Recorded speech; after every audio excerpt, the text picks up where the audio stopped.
Inilah reaksi orang-orang suku Hadza saat pertama kalinya mencoba minuman bersoda.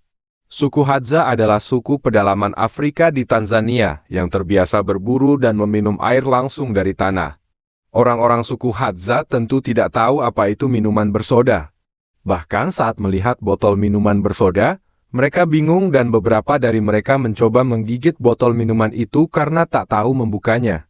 Dan saat mereka telah berhasil membuka minuman itu, dengan ragu mereka mencoba minuman bersoda itu. Alhasil mereka terkejut saat minuman bersoda itu masuk ke mulut.